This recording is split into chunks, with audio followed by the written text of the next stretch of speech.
So how do I come in and say, hey, we got to talk about this, and tell me your story.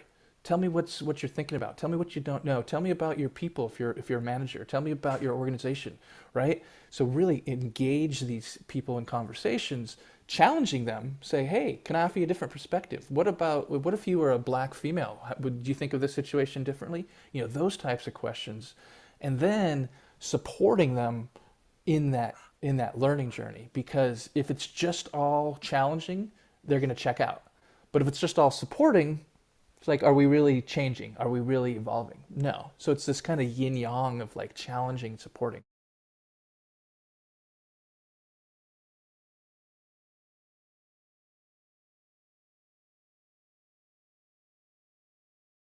Welcome, folks, to this episode of the Strategy and Leadership Podcast. My name is Anthony Taylor. We interview thought leaders, senior leaders, and experts on this podcast to get their perspective on strategy, leadership, how to move people forward, and just really how to be great in life.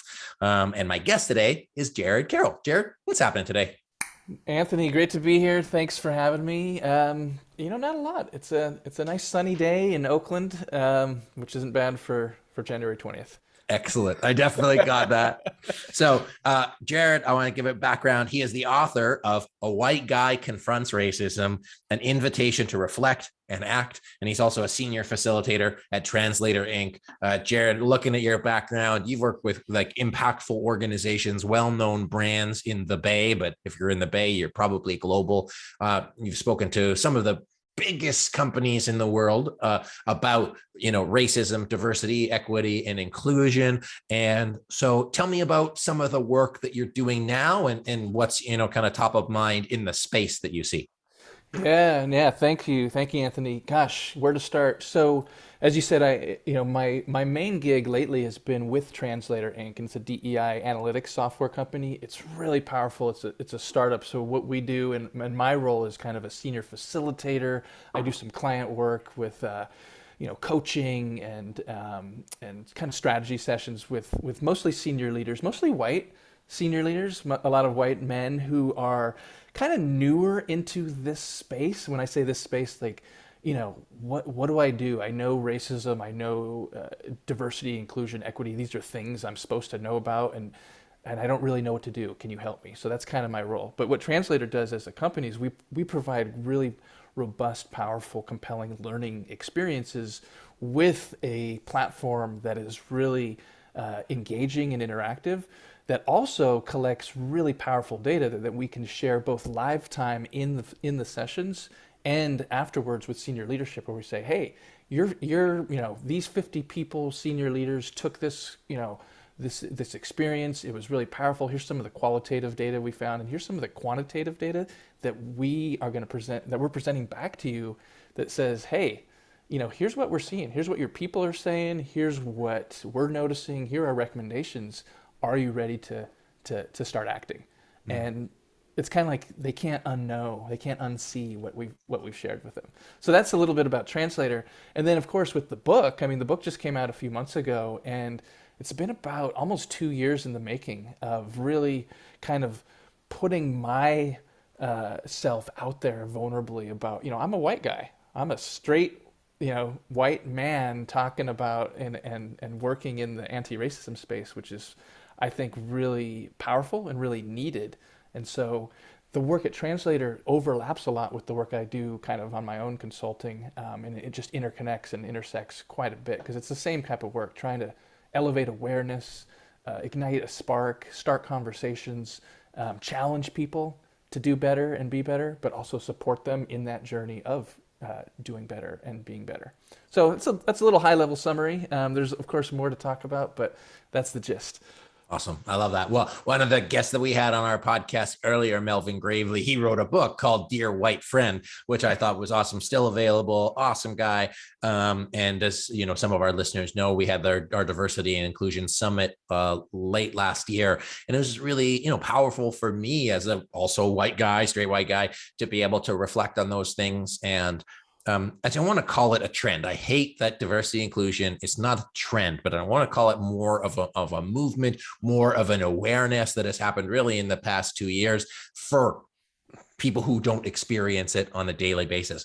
So, Jared, for people that don't experience or recognize, I'll say racism on a daily basis, but who might not be totally aware of the impacts of not diversity, equity, and inclusion, what are some of the things that they're reflecting on? What are some of the questions that you have them ask? And how are those people who, again, might not live it and might not be experiencing it every day, evolving and growing in that sort of learning and awareness as you've talked about? Yeah, I mean, great set of questions, Anthony. I mean, do we have 3 weeks to to talk? Well, you got about 3 minutes. Go. No, but seriously, um, I mean, you pointed at it pretty directly, right? Well, I'll use myself. I grew up in Southern California in the 80s and 90s as a white kid, lower middle class. So it wasn't like I was, super wealthy, but I did have privilege. I never had to think about race, racism. I didn't have any really black friends, other friends of color. My world was very limited. And so then as I go off to college and I go out in the world and I start to, see these things, I had a choice. And initially my choice was, I don't care. Those aren't my people. That's not my issue. It doesn't affect me. I've got other things to worry about. But then as I started to kind of think about it more, and my dad was a big influence on me. He was a gay man. So he was really trying to say, hey, Jared, you gotta evolve, you gotta change. And so as I started, it wasn't like I was converted, but it was like, hey, I don't want to be that guy anymore who doesn't care, doesn't know, doesn't get it, isn't interested, all these things. And it was really about this kind of evolution of consciousness on my part to say, there's stuff I'm missing out on. There are relationships, there are opportunities, there are people, there are things that I want to be a part of, that I want to know about. And so that's my journey. So when my dad died in 2000, about 21, a little over 21 years ago, I was 27. I moved up to the Bay Area. I started teaching, started really just diving in on my own, kind of doing my own journey of learning and growing and immersing. And, without giving a whole, people can check out my LinkedIn profile if they want to see what I've done, but, it's evolved to what I'm doing now today. So I share that story because I see, every single person, whatever their race, their background, their gender, et cetera, is on a similar journey. And I think to get to the point of what you were asking about, the senior leaders or any leaders or really anyone, I think, a lot of people are kind of where I was maybe 10, 15, 20 years ago. We're like, wait a second, I got to be different. I got to do things different. I don't know how. So my approach, you see a lot of approaches from people in my line of work that are like, just, really hard hitting and you got to do this. And that can work. But also when you're used to privilege, equity feels like oppression. So if I come at you and say, hey, Anthony, you're privileged, and you're going to be like, whoa, I'm not a bad guy, and you're going to get defensive, you're going to get dismissive, you're going to tune out of the conversation. So how do I come in and say, hey, we got to talk about this, and tell me your story. Tell me what you're thinking about. Tell me what you don't know. Tell me about your people if you're a manager. Tell me about your organization, right? So really engage these people in conversations, challenging them. Say, hey, can I offer you a different perspective? What if you were a black female? Would you think of this situation differently? Those types of questions, and then supporting them in that learning journey. Because if it's just all challenging, they're going to check out. But if it's just all supporting, it's like, are we really changing? Are we really evolving? No. So it's this kind of yin yang of like challenging and supporting. So that's my general approach. And of course, there are a lot of little nuances and techniques that I use depending on the person, the company, the engagement, et cetera, et cetera. Yeah, I get that. Well, because one of the things that I heard is wanting to be the kind of person that does that you saw the benefit of doing it. And I hate to say that most human beings are self-serving, but I think that we inherently are, and that we won't change unless we see a benefit to it. So like, it's kind of shitty saying it, but seeing the benefit of not being a dickhead's not gender inclusive. So it's an asshole. Anyway, but recognizing, it's my podcast, I can swear on it if I want. Recognizing that there is an opportunity out of it, there is a benefit of doing it, not just being a air quotes good person, but then also recognizing that diversity, equity, and inclusion is not just racism, although racism is a huge part of that. And so I guess my question to you, Jared, is like, given that that's your approach and given that you challenge people without pressuring them and pushing them away, there's obviously large corporate organizations, there's people sponsoring these initiatives for whatever reason, whatever motivation it is. And I'm not here to say what it is. So there's the people who want to do it, and then there's people that are being put into these programs. So as somebody who is committing to do this, what are some lessons learned for those that are wanting to embrace it? And what are some of the lessons learned that you've seen from people that are resisting it for whatever reason that is? And you touched on a couple. So that's like 8 questions at once. So we have another 3 weeks. No, great set of questions. And I totally, I mean, as you were speaking, I'm like, yep, that's basically every engagement. So my emphasis is on, individuals and small groups. That's just where I work best. I do one-on-one coaching. I facilitate groups of, it could be 6, 8, 10, 20, 12 people, right?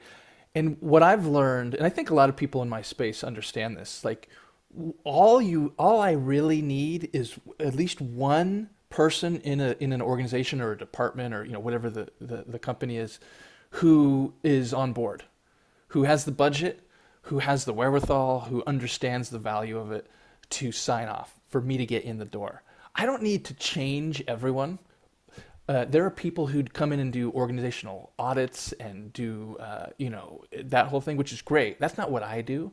What I do is I work with individuals and small groups to evolve their thinking, to see how their actions or inactions, their words or lack of words, impact their people, their teams, whatever the context is, right? Whatever their role is, if they're, in engineering or marketing or sales, there are all these different contexts. Like, who is in your sphere of influence, your sphere of impact, who is being affected in some way by how you're embodying your day-to-day living, right? And so when you get to that, like, it is, and I would argue it should be selfish. So for me, I'll use myself as an example. And by the way, I do that a lot because I'm a storyteller. I believe in the power of story. I believe in the power of what I call a possibility model. Hey, people, look at me. Use me as your model, as your motivation, as your inspiration, as to see yourself in me and what you could be. So to answer your question, not everyone's going to get it. Not everyone's going to care. Not everyone's going to be on board. Not everyone's going to commit. And I don't want to say that's okay, because it's not. Like, we do need everyone committing, but that's the reality. So who are the people who actually are going to care, who are going to commit, who are interested in changing and learning? And if you find those right people, they're going to be your ambassadors, your change agents, your strategic kind of collaborators, right? And they could be at any level of the organization. Now, of course, the higher up they are, the better it is, because they have more influence. But say someone's, middle manager, lower level, or even entry level, if they are on board, part of the work that I do with individuals and small groups is like, all right, you don't have a ton of influence just because of your level and the type of organization you're in. Who do you know who's more senior than you that we can strategize ways for you to talk to move this forward? So it's really about, in the end, Anthony, it's about relationships. And what I say is around like, well, why should white people care about racism? Because it affects us. It affects us. Not the same way it affects black people and other people of color. I don't walk down the street and, people clutching their purse or, calling me the N-word. I don't get that every day. But it affects how we all have to navigate the world with this, this BS of, oh, well, we can't talk to him or this, or that person, like all this stuff that we've, that history and politics and stuff tells us. So it does affect us because it's something we have to think about when really we should just be out, doing our thing and building relationships with whomever. Hey, sorry to interrupt. It's Anthony here again. I just wanted to let you know if you're enjoying today's episode, I'd love it if you could give us a review and a comment to let us know where you're listening from. It means a lot to us. It helps us with the algorithm. It also helps us get into the hands of more people so that we can keep bringing great guests onto the show. So please do that. Also, if you or your team are planning a strategic planning offsite coming up, please reach out to us. We'd be happy to see if we're a fit to facilitate, to support you and your team getting on the same page and getting clear about where you want to go. So you can visit SMEstrategy.net or click the link in the description. We'd appreciate both of those things. And now get us back to the episode. Yeah, it creates a barrier, if Totally. not self-imposed, that like society poses. And then like, hey, like you have the choice opportunity to remove that barrier such that you have, I would say, a better quality of life. Now, again, there's so many things at play here. So if anybody else wants to come on the podcast, talk about this, and it's two white guys talking about racism, like I recognize what that could occur as. So any DE&I people, say, hey, I want to talk about this in my org, y'all are welcome. Holler at me. info@smestrategy.net. Well, and Anthony, you bring up a good point. Like, and I get criticism from all over the place. I get people from white people saying, hey, "Who are you? What are you doing? This is BS." Blah blah. And that's like, I just brush that off. Like, I don't care. Like, I don't need you. You're not my people just because we have the same ethnic background, right? But what I also get is from other people of color, especially black people, saying, hey, are you the right person to be doing this work? And my answer is yes. And here's how I do it, and here's why I do it, and here's the way I fit into the larger conversation. Because you're right, here we are, two white guys. What do we know individually or collectively about racism? We haven't lived it. We don't have the lived experience of discrimination, of trauma, right? The intergenerational trauma that black people and other people of color have. But white people need to be talking about this with other white people, because what we can't do is like, hey, black person, can you educate me on, the history of racism, what I can do to be better? Right? No, like that, unless we're going to pay that person, a shit ton of money. Like, that's not how it works. So white people do need to be having these conversations with each other. And the gap, though, is that there aren't that many white folks who know how to lead those conversations, who know how to facilitate them, to know how to ask the right questions. And so that's a gap I'm trying to fill. Like, I mean, you talk to, even if you go back in history, Martin Luther King, James Baldwin, Malcolm, and then, more contemporarily, like Resmaa Menakem and other people. White people, you got to get together with your people and figure your shit out. It's like, okay, great. But if you don't know how to actually have those conversations, is it going to lead us anywhere? Yeah. The answer is often no. Yeah, absolutely. Well, fortunately, and when we were doing our summit, we had an internal champion, my colleague Jenna Sedmak, who was just so awesome. And she said, hey, if we're going to do a diversity inclusion summit, something I'm very passionate about, like, let's do an internal check and have that conversation. So I was grateful enough to have that, to challenge my own assumptions. And one of the things that you had said earlier that I want to take it back to, that we can kind of empower any culture, creed, background to have these type of conversations, because I think everybody has biases somewhere. Totally. Yep. Is, observe your action and or inaction, your communication and or non-communication, and decisions and or non-decisions, and then the impact of all of those. So it's not rocket science. It's just looking and saying, hey, do I have biases that dictate my behavior in action, communication, decisions, whether that's hiring decisions, making a snapshot judgment on a resume because of their name, or, whatever. It comes in a lot of different flavors. So we're not going to talk about the flavors, but just looking at that holistically. The other piece is, on one hand, gives the, hey, are you the one qualified to talk about it? On the other hand, you all, plural of you all, need to talk about it. And so you got to have the conversation. Don't worry about it being right. But I think it's also important to acknowledge and recognize where you do not have the full perspective, and don't go on a high horse of saying, hey, I am better than thou because I'm having this conversation. Not saying that to you, not saying that to me, not saying that to anybody, but a reflection of saying, hey, okay, are you curious or are you trying to be right? So, question: large brands investing money, energy, time, resources, commitment to moving forward DE&I initiatives. Is it because they should? Is it because they want to? Is it because they have the money to, distinct from smaller companies? Is it because they have the most to gain or lose by doing it? What are some of the drivers and motivators for any type of organization, but specifically, ones with many, many employees, to be moving forward these type of initiatives, and then potentially also investing in processes, systems, structure, software, et cetera, to be able to move forward those outcomes? Gosh, that's a complex question, Anthony, and a great one. So I argue it's as many things in this space are. It's a yes and, it's a both and, right? So roughly, you have kind of the moral, right? Like the should, like you should do this because you're talking about people.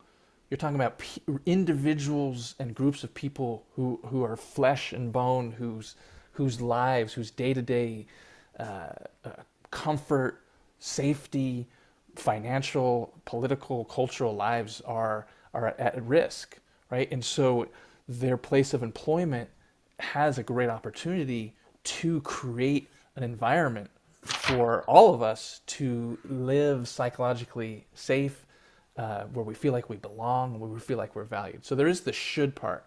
There's also the business part. I don't really focus a ton on the business part. I'm not saying it's not valuable or important. It's kind of a thing like, on one hand, yes, if you do this or when you do this, you're going to make more money. Your business is going to make more money because your employees, who are from all kinds of different backgrounds, racial and otherwise, are going to be more committed, are going to be more motivated, are going to feel like they're valued. They're going to do better work. There are all kinds of studies and data to support that. And then I would argue kind of in between that is just looking at demographics. Now, especially in the US, but even around the world, so many companies are, almost every company is global in some way, right? And if you look at like U.S. demographics, and I don't know, around the world how they shape up, but I imagine they're similar. Like the U.S., for example, is going to be majority minority, by 2040 or 2050 or something, right? So just the fact, like, we can't have this old white boys network. It's not going to last. It's not going to be good for business. And so, I'm again focusing on the people who I have the opportunity to work with. Sometimes they're the CEO, sometimes they're first entry level manager, and everywhere in between, helping them understand those types of questions that you just phrased. Like, let's look at the bigger picture here. And I always, especially when I'm doing one-on-one coaching, but when I speak, it's in the book, you'll see it a lot when I facilitate groups, like, what is each of your individual reason for caring about this? Oh, you don't know? Okay, well, let's figure that out, right? So I can tell my story. I can tell a 30-second version. I can tell a 30-minute version. I can tell a 4-week version of why I do this work. I do this work because if we lived in an equitable world, I actually wouldn't be here. My father was a gay man. He got married, had a kid, me, because that's what you're supposed to do. Because when I was born, homosexuality was just depathologized, right? So it wasn't safe or legal for my dad to come out, so he married a woman and had me. So everyone has a story about why we should care about this work. It might not be as dramatic or traumatic as that, but there's something. And so I challenge people, let's explore your story. Let's explore your narrative, and let's explore how we can use that to inspire the people with whom you work. I think it's really, I call it like profound, but just interesting isn't even the right word. A lot of this work is common sense in a way. And I think that there's a gap in understanding, because especially people who say, oh, I'm not racist, or I don't have these biases, or I don't see it as a problem. Even somebody who is aware of it, you're not racist. There's always stuff. But it's not until you actually put yourself in the position of someone else and saying, oh, like, you feel like you're always having to stand up for yourself in meetings because no one ever listens to you. It's like, so as a leader, I think it's beholden to look at the DEI, not just diversity, but the equity and the inclusion, all of the piece, so that you become a better leader because you're supporting your people better. And then to Yeah. your point, Jared, it's a great environment. So as leaders, our jobs are to create great environment for our people, and high performing teams create areas that are psychologically safe. So if we only looked at it from the business perspective, well, there's a couple reasons for it there. And then to put yourself in the positions of someone else, because perspective is reality. And so if they're experiencing not diversity, not inclusion, not equity, then they are feeling it regardless of what you think. And I think it's worth a reflection to do. Exactly. Well, I mean, exactly. Regardless of what you think, that's why the subtitle of the book is an invitation. Like the language was very intentional. An invitation. So I'm not coming in like you have to do this. I don't even call myself an expert. I don't consider myself an expert. I consider myself someone who's interested and curious about this work, about people, about relationships, about equity, as I talked about, with my dad. So it's an invitation. Hey, folks, here's a book I've written. It's an invitation. I've got some perspectives, some ideas, some frameworks. You might be interested in them too. I think, I invite you to reflect, right? Because that part you just mentioned, that's the reflection piece. My colleague over here, who's a gay black woman, might she think of it differently than I experience it as a straight white man? Oh, yeah. You know what? If I reflect for a little bit, yeah, probably it's probably a different experience for her than it is for me. Mm. And act. So once you understand, and you understand power dynamics, you understand historical inequities and oppression and racism and all these things. Once you understand privilege and what that means and what it doesn't mean, etc., then you can act because you're like, wait a second, I get it now. And you don't have to know you don't have to be an expert. You don't have to know all the right words. You don't have to say all the right things. You just have to understand that we're not living in a level playing field. It's not a meritocracy. And I think those concepts are barriers for some people, a lot of people. Because if I think that it's a meritocracy, then, well, hey, just so happens that of the 20 VPs in the company, 19 of them are white men, and hey, it's a meritocracy. I guess so white men are just smarter than everyone else. It's like, no. But if you understand that those types of contexts happen because of all these other things that, some of which you've mentioned, Anthony, biases and other things, then you go, okay, what am I gonna do in my position of influence to change that, to act day by day, week by week, month by month, year by year, to change the systems in which I'm part of. Yeah. And I think the key word there is like the systems, like systems get created by biases and that's why AI can sometimes be dangerous because it's programmed. So it's however it's programmed lead you to decisions. One of the things that, like say, invitation, like if somebody invites you to a party, you do not need to go and you do not feel like you're forced to go. You have the choice to go. So I think the invitation to reflect on this, take some reflection, then act. And one of the things that was really helpful for me as I went through this was just like a beginner mindset. Just like forget everything I think I know and just say like I'm not being challenged at this. It's like my choice to reflect on it and my choice to look at it. And man, like we got so far to go. By the way, man, woman, he, her, them, they.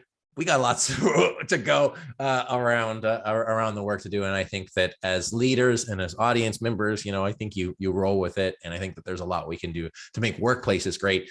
And the reason I decided to do strategic planning is because when you have a great workplace, you have great family life. When you have great family life, you have impact in your community. When you have great impact in the community, the world is better. So strategic planning is my way of changing the world.